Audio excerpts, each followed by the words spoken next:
আজকে যে এসএসসি মামলাটা পিছিয়ে গেল, এর পিছনে প্রাথমিক কারণগুলো কি মনে না হচ্ছে না, আপনার? পিছিয়ে আসেনি মামলা। শুনানি একদিন এই মামলা কোনো শুনানি সম্ভব নাকি? যাই হোক না কেন, আজকে মডালিটিস ঠিক করেছেন। আমি আমি আজকে আদালতের প্রথমেই দৃষ্টি আকর্ষণ করি যে স্কুল সার্ভিস কমিশন তারা এখনো পর্যন্ত এই যে সেগ্রিগেশন লিস্ট জমা দেবো বলেছিল, এরকম কোনো লিস্ট তারা এবিডিবির আকারে জমা দেয়নি। দ্বিতীয় কথা হচ্ছে যে আজকে মহামান্য প্রধান বিচারপতির বেঞ্চ তারা এই যে বিভিন্ন হেডে যারা অ্যাপিয়ার করছেন, যেমন West Bengal central school service commission, West Bengal board of secondary education, writ petitioner, CBI, যারা এফেক্টেড পার্টি, তাদের প্রত্যেকের কাউন্সিলগুলোকে এই কতগুলো হেড ভেঙে দিয়েছেন, বলেছেন তারা যারা অ্যাপিয়ার করবেন তাদের অ্যাপিয়ারেন্স গুলো তারা দেবেন এবং তারা তাদের সাবমিশন রাখবেন।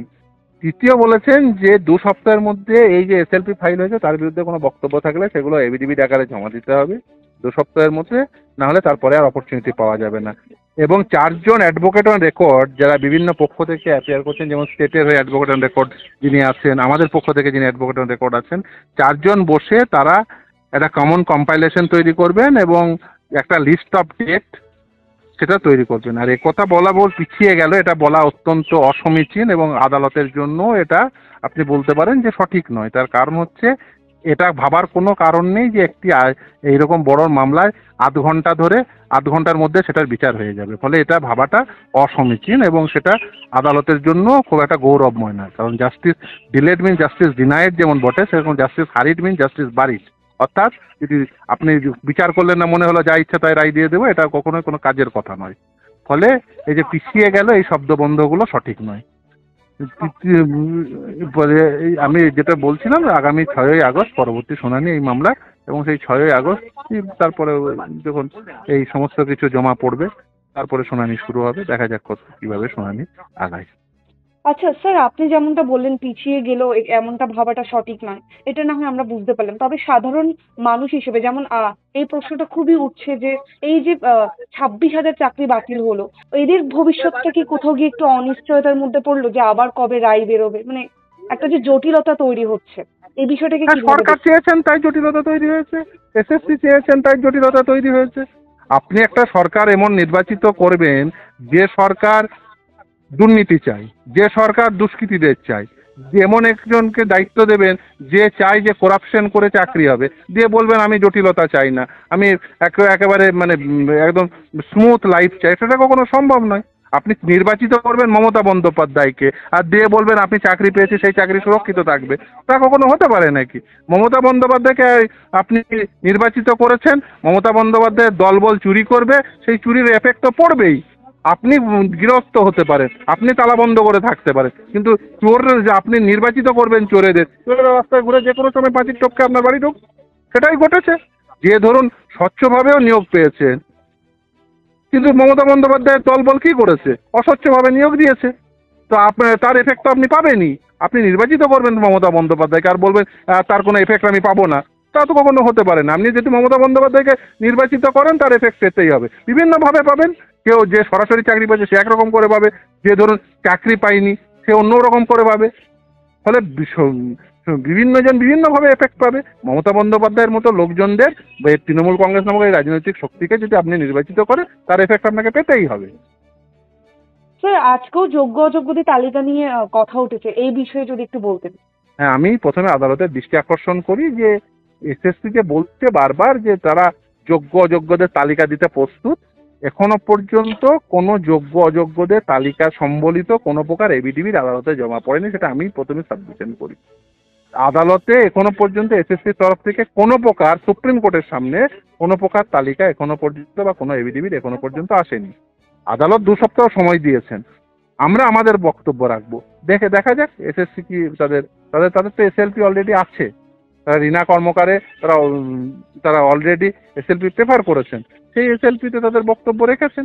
আমরা তার বিরুদ্ধে যা বক্তব্য রাখার আমরা সেটা এবিডিবির আকারে রাখবো, তারপরে আদালত শুনানি করবে। স্যার, এই মুহূর্তে একটা বিষয়ে দেখা যাচ্ছে বিরোধী মহলে এবং জনসাধারণের মনেও একটা প্রশ্ন উঠছে, সেটা হচ্ছে যে কোথাও গিয়ে কি মানে এই যে এটা অসম্মান করছি না কোর্টকে, এই যে সুপ্রিম কোর্টের ভূমিকা নিয়ে যে বারবার পিছিয়ে যাচ্ছে, তো এটা নিয়ে কি কোথাও এটা এটা কি কোনো কৌশল হতে পারে? মানে এটাই কিন্তু সাধারণ মানুষের মনে আসছে বারবার। স্যার এই বিষয়ে আপনার দেখুন, কি মনে হয়? এই এসএসসির মামলা তো এই 2-3 দিন হিয়ারিং হয়েছে। এসএসসির মামলার ক্ষেত্রে আপনি এটা বলতে পারেন না। অন্য মামলার ক্ষেত্রে হতেই পারে, এবং এই অভিযোগ কেন বলবো? এই যে আদালতের প্রসিডিওর নিয়ে তো ইভেন বিচারপতিরাও বারবার বলেন। ফলে ইভেন চিফ জাস্টিসও বলেছেন যে তারিখ পে তারিখ কেন? আমরা প্রত্যেকেই জানি, কিন্তু আপনাকে তো একটা ব্যালেন্স করতে হবে যে ওই জাস্টিস যেমন ডিলেড মিন জাস্টিস ডিনায়েড, সেরকম জাস্টিস হারিড মিন জাস্টিস বারিড। ফলে এর একটা ব্যালেন্স করতে হয়। এখন সে আমরা আশা করব সেটা ব্যালেন্স হবে। কেউ কারোর জন্য সেই ব্যালেন্সটি হতে পারে যে 26,000 একটা স্ট্রোক 8 ঘন্টার মধ্যে শেষ হয়ে যাবে, আবার কারোর জন্য সেটা 2 দিন বা 4 দিন বা 5 দিন হতে পারে।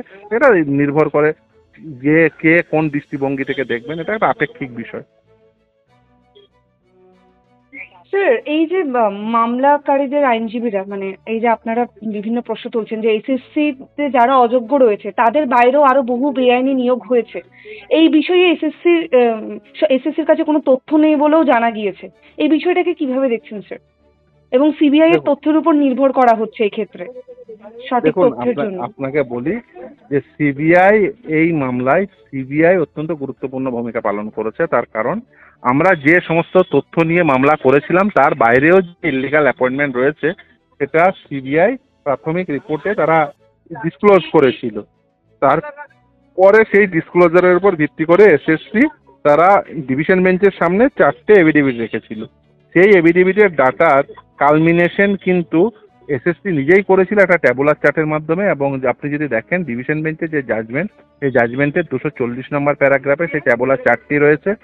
এছাড়া 271 নম্বর প্যারাগ্রাফ, 272 নম্বর প্যারাগ্রাফে দেখবেন এই এক্সেস অ্যাপয়েন্টমেন্টের বিষয়গুলো বলা আছে। ফলে এইটা এখনো পর্যন্ত আইডেন্টিফাইড বাই দ্য এসএসসি, এবং বোর্ড এবং এসএসসি যে ডাটা দিয়েছিল তার উপরে ভিত্তি করে আমরা যে ট্যাবুলার চার্ট দিয়েছিলাম সেটার রিফ্লেকশন আছে প্যারা 271 এবং প্যারা 272 কলকাতা হাইকোর্টের ডিভিশন বেঞ্চের জাজমেন্টে। অ্যাপার্ট ফ্রম দ্যাট আরও ইলিগালিটিস নিশ্চিতভাবে আছে, যেমন ধরুন রিজার্ভেশন পলিসি মেনটেন হয়নি, ফিমেলের যে লিস্ট সেটা মেনটেন হয়নি, রেশিও মেনটেন হয়নি, আরও অনেক অভিযোগ রয়েছে। এসএসসি সেটা ডিসক্লোজ করছে না। এখন কেন এসএসসি সেটা ডিসক্লোজ করছে না? বিং রেকমেন্ডেটরি অথরিটি, যারা সিলেকশন প্রসেস কন্ডাক্ট করেছিল তারাই সব থেকে ভালো বলতে পারবে। স্যার আজকে আদালতে ওভারঅল কি হলো সেই বিষয়ে যদি আপনি একটু সংক্ষেপে আমাদের বলতেন। দেখুন, আজকে আদালতে যখন এই স্কুল সার্ভিস কমিশনের 4টে নিয়োগ প্রক্রিয়ায় দুর্নীতির মামলাটি ওঠে, তারপরেই আদালতে আমি সাবমিশন করি যে এসএসসির যে সেগ্রিগেশন লিস্ট সেটা কিন্তু এখনো পর্যন্ত আমরা পাইনি, এফিডেভিট আকারে কোনো কিছুই পাইনি।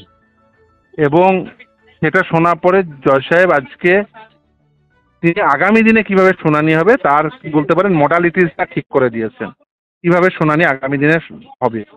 কতগুলো হেড ভেঙে দিয়েছেন, যাদের কাউন্সিলরা অ্যাপিয়ারিং কাউন্সিলরা তারা তাদের বক্তব্য রাখবেন। যেমন ধরুন West Bengal central school service কমিশনের হয়ে যিনি অ্যাপিয়ার করবেন, West Bengal board of secondary এডুকেশনের হয়ে যিনি অ্যাপিয়ার করবেন, সিবিআইয়ের হয়ে যিনি অ্যাপিয়ার করবেন, রিট পিটিশনারদের হয়ে যারা অ্যাপিয়ার করবেন, বা যারা অ্যাফেক্টেড পার্টি অর্থাৎ যারা টেন্টেড ক্যান্ডিডেট বা নন টেন্টেড ক্যান্ডিডেট তাদের হয়ে যারা অ্যাপিয়ার করবেন, তাদের প্রত্যেকে রেসপেক্টিভ কাউন্সিলরা তারা তাদের সাবমিশন রাখবেন। এবং 4জন অ্যাডভোকেট অন রেকর্ডকে এই বিভিন্ন পক্ষের, যেমন স্টেটের পক্ষ থেকে যিনি অ্যাডভোকেট অন রেকর্ড আছেন বা আমাদের পক্ষ থেকে যিনি অ্যাডভোকেট অন রেকর্ড আছেন, এই 4জনকে বসে একটা কম্পাইলেশন তৈরি করতে বলেছেন এবং আর একটা লিস্ট অফ ডেট তৈরি করতে বলেছেন, যাতে এই মামলাটি শুনানির ক্ষেত্রে সুবিধা হয়। তার কারণ বুঝতেই পারছেন, এটা শুনতে আপনি একটা স্টেজ হয়তো বলতে পারেন যে 25,573 জনের অ্যাপয়েন্টমেন্ট, কিন্তু এই যে ডকুমেন্টগুলো যদি লক্ষ্য করেন 4টে সিলেকশন পর্যন্ত হিউজ ডকুমেন্ট, একদম সিঙ্গেল বেঞ্চ থেকে শুরু করে ডিভিশন বেঞ্চ হয়ে সুপ্রিম কোর্ট পর্যন্ত, আবার সুপ্রিম কোর্ট থেকে ফিরে গিয়ে আবার ডিভিশন বেঞ্চে যে শুনানি, আপনি বিভিন্ন সময় যে এফিডেভিটগুলো জমা পড়েছে আদালতে, বিভিন্ন সময় রিট পিটিশন, তার অ্যাপিল, এই সমস্ত ডকুমেন্টের যেগুলো রিলেভেন্ট পার্ট সেইগুলো, রুল, অ্যাডভার্টাইজমেন্ট, সমস্তগুলো যদি দেখেন কনসিডার করেন তাহলে দেখবেন একটা হিউজ ডকুমেন্ট, হিউজ এই বাল্কি ডকুমেন্টগুলোকে একসাথে কম্পাইল করে যাতে মামলাটির শুনানিটা সহজতর হয় তার একটা বলতে পারেন যে তার একটা গাইডলাইন তৈরি করে দিয়েছেন। এবং আগামী দিনে আগামী 6ই আগস্ট এই মামলার পরবর্তী শুনানি এবং 2 সপ্তাহের মধ্যে আমাদের এফিডেভিট দিতে বলেছেন যদি কোনো আমাদের বক্তব্য থাকে এই এসএলপির বিরুদ্ধে।